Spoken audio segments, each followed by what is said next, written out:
Good afternoon all. This is part one of the $170 speed camera ticket. Well, not even a speed camera ticket, this is just a speeding ticket. I received it on the 28th of April. That's when I got the thing in the post, and it alleges that it was on the 15th, according to this here. We'll just read it out. Officer DLAP 15 alleges exceeded the posted speed limit of $170. They're saying that it was more than 20 kilometres above the speed limit and therefore 35 demerit points. Sure, if they can prove it. And it says, let me just move this across a bit. And other than that, all the other information they seem to have pulled off of what's related to the registration plate number. Now, first off, this is the little bit of footage I have of on that same day. I'm actually coming the other direction, and you can see the cop is still sitting and hanging around the change of speed sign area.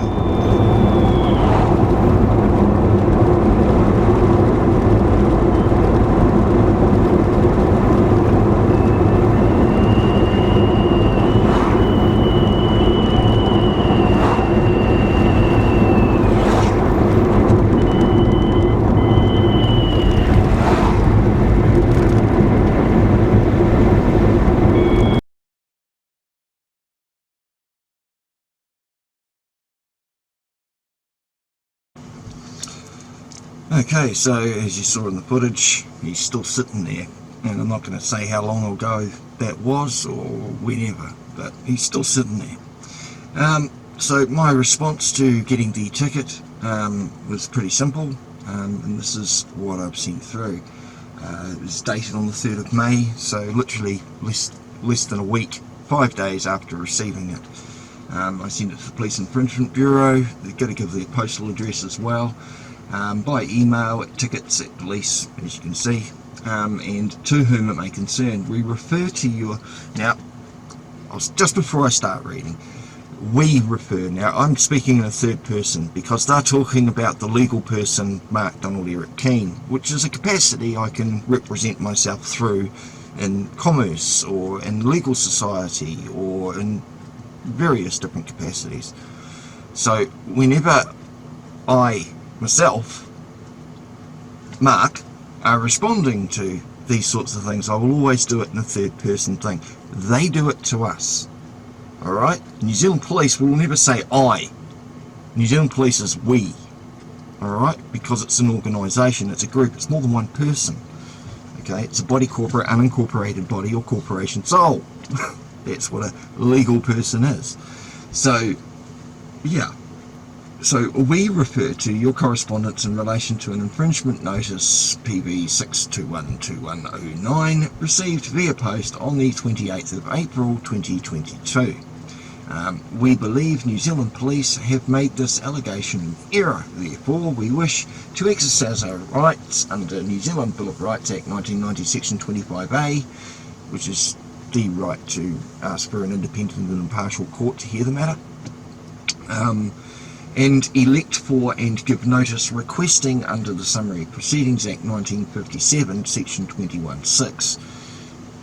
Summary Proceedings Act 1957, Section 21.6 means that if you're going to request a hearing, it must be in writing and it must be from the person who received the notice.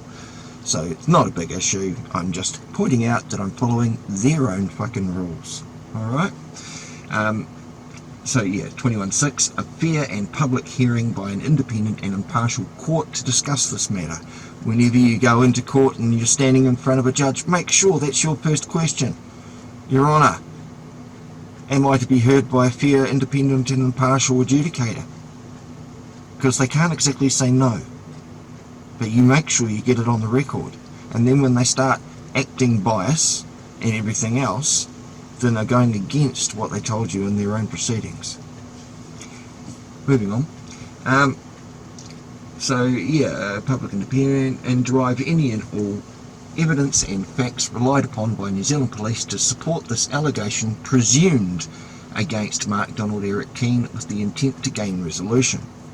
I just want to go there and resolve the matter. Okay, so then I attach them, summary proceedings, section 21.6, which is exactly what I was talking to you about, and then carry on. Should New Zealand Police choose to withdraw this allegation against Mark Donald Eric Keane in relation to this matter without prejudice, no further action by New Zealand Police will be required. Mark Donald Eric Keane invokes and maintains the right, in accordance with New Zealand Bill of Rights Act section 25C, a presumption of innocence in relation to the minimum standards of any and all criminal allegations. 25C basically means that's the minimum standards of a person charged under criminal charge, and 25C is your right to shut the fuck up and be presumed innocent. In fact, shut the fuck up might be 25D. But anyway, moving on. Mark Donald Eric Keane maintains and invokes the right, in accordance with New Zealand Bill of Rights Act 1990 section 25D, to not be compelled to be a witness or confess guilt in relation to minimum standards of any and all allegations. So like I said, 25D, shut the fuck up. It's not for you to say, look, I wasn't driving that fast or I wasn't doing this. It's for them to establish that you were in fact the driver of the vehicle. Most speed camera tickets, most camera tickets don't actually show you a likeness of the driver, especially if it's taken from behind. So if they've got no evidence of that, it's kind of hard for them to prove their case, isn't it? Think about it. I mean, there's lots of other ways of doing things, and I'll show you a few of them as we go through the procedure with these guys. Now let's see, what else do I say here? And then I've attached New Zealand BORA 1990 section 25 in its entirety, so they can see that. I've attached New Zealand BORA 1990 section 24, rights of a person charged, so they can see all of that. 24A, shall be informed promptly and in detail of the nature and cause of the charge. Remember that, because I haven't been informed yet. Nothing in that speed camera ticket informs me of the cause and nature of a charge. It informs me of an alleged infringement notice. Alleged being the key word.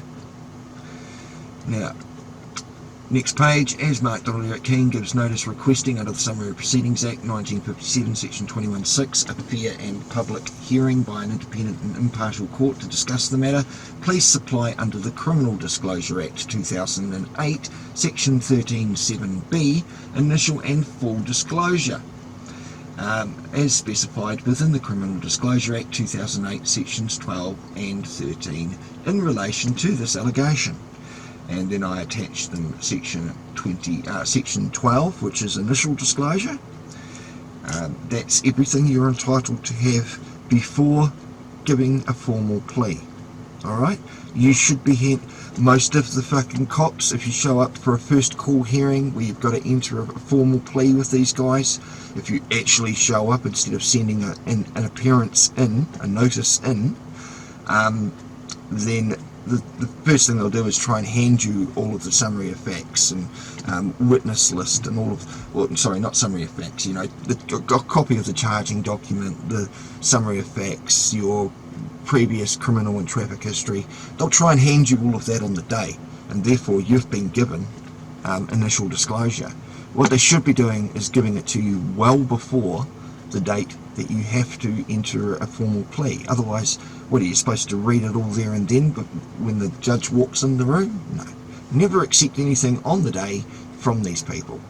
Ask for them to please send it via post or email it to you. That way you have a record of it being sent to you. Okay, they will say, well, if it's been sent in the post, it's been deemed, and if it's not registered in the post, tough shit. They've got lots of ways of getting around things. I like to do things via email because you can't exactly say I didn't send an email when I have records to say otherwise. So, yeah, anyway, that's section 12. I'll move on to the next page, and you'll see it carries on with section 12 a bit more, and then section 13. Now the point I'm bringing up to him here is in section 13, which is full disclosure. Now the reason I'm asking for full disclosure before a formal plea's been entered is that because you're requesting a hearing in writing, then that is deemed as not guilty. So if they're going to deem a not guilty plea has been entered, then, you know, before a formal plea has been entered, if they're going to deem it, and for the benefit of the doubt, call it not guilty, then they should damn well supply full disclosure. They won't, but that's what they should be doing. So, and here we go. So you've got the full disclosure, and this is where you get witness lists, any supporting briefs of evidence, interviews, videos, yada yada yada. It just goes on and on and on. But I've highlighted section 7 here to avoid doubt. A reference in subsection 1 to pleading not guilty includes B. Requesting a hearing in accordance with section 21(6) of the Summary Proceedings Act 1957, which, as you clearly saw, I included above. Unless the request is accompanied by an admission of liability or admission of guilt. Yeah, not going to happen. It's for you guys to prove guilt. It's for me to stay presumed innocence. I'm just keeping my role. Sorry. Now, right at the bottom here, I've said, notice all correspondence will be recorded and published on multiple platforms for maximum accountability and transparency in accordance with New Zealand Bill of Rights Act 1990, section 14. And then on the next page, I'm just saying to them, notice failure to respond within 28 days shall constitute a tacit agreement. This is a way to make sure you get a response back. Consider the tacit agreement that New Zealand Police have failed to supply or provide for inspection the evidence and facts relied upon by New Zealand Police to support the above mentioned allegation.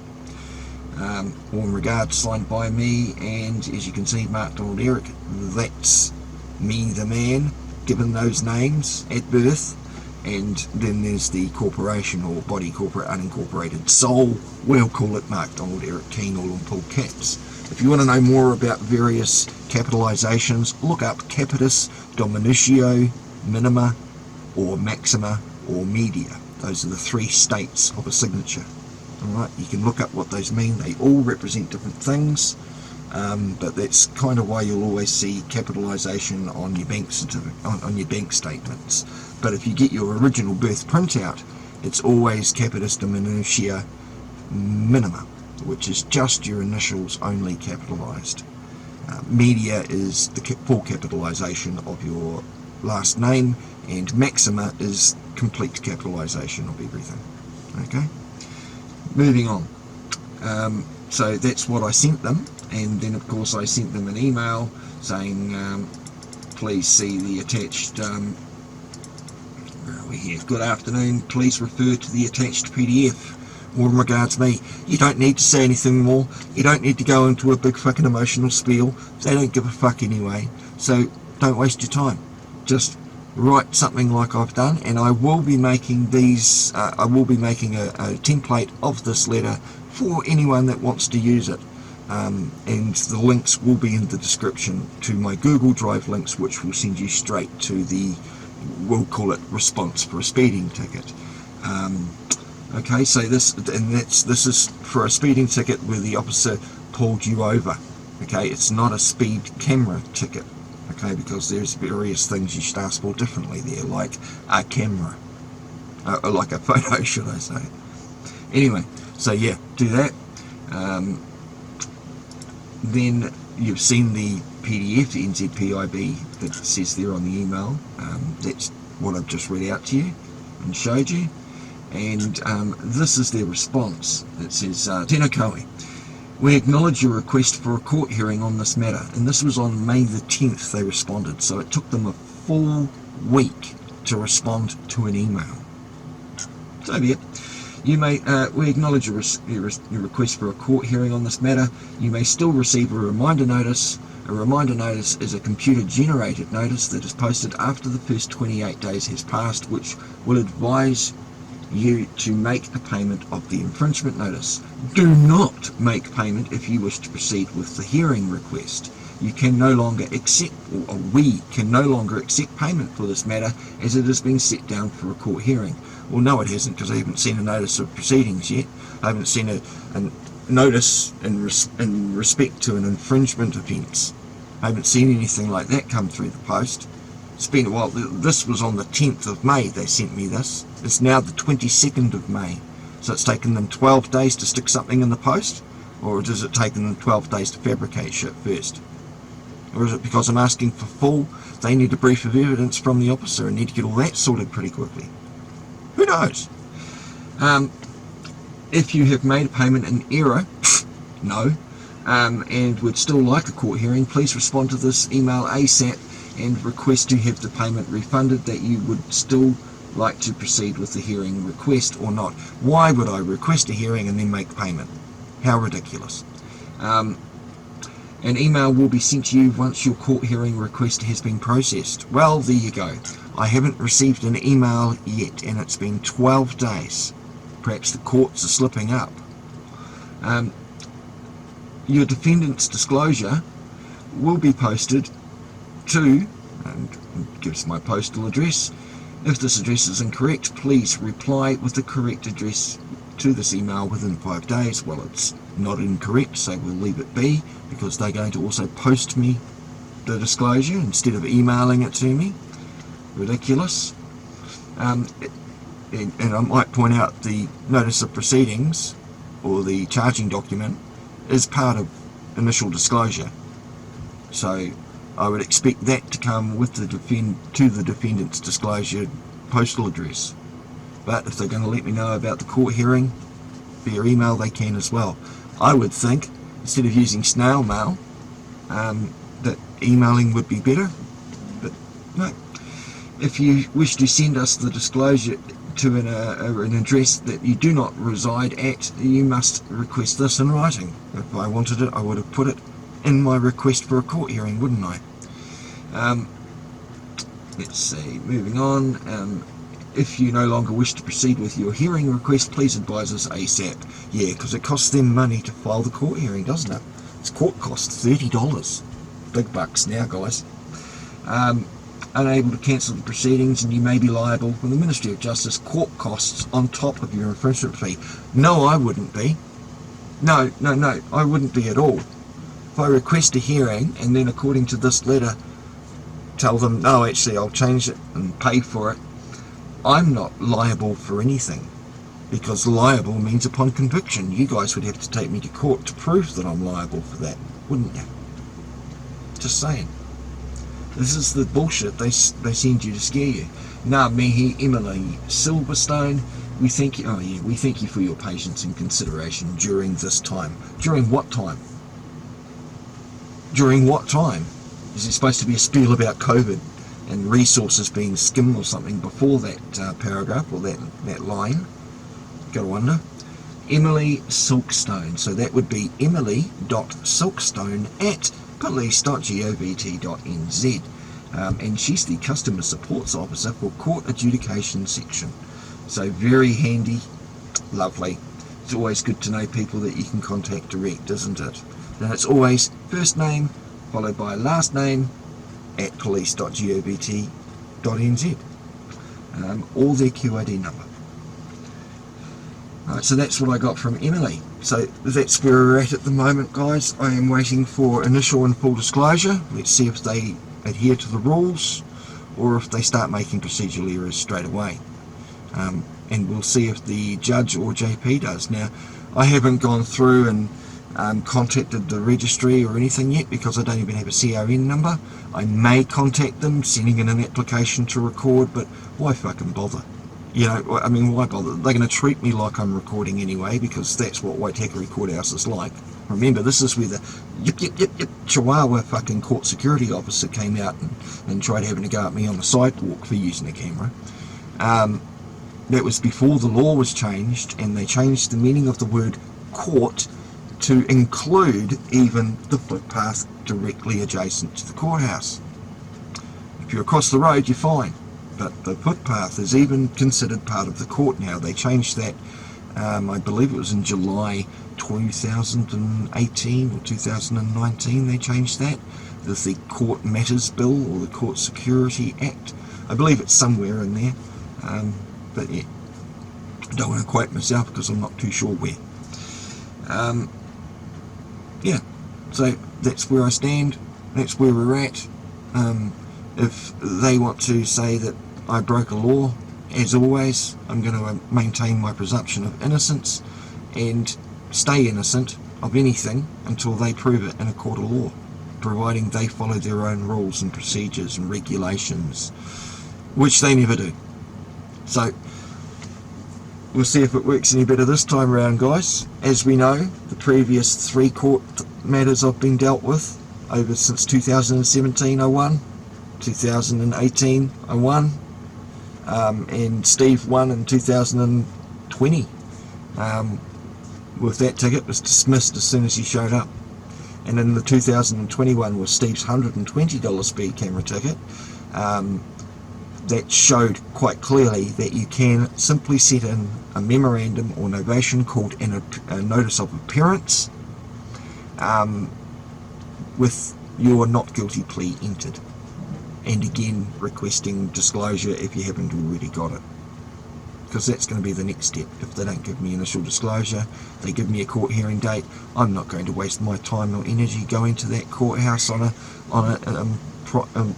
what you call preliminary hearing or first call hearing, because they just need me to enter a plea, and that can be done by appearance because it's only a category 1 criminal offence. It's only a speeding ticket. So I hope that saves you guys some time. The only time these pricks are going to see me in court is on the defended hearing, and I hope they're all panicky. Anyway, see yous, bye.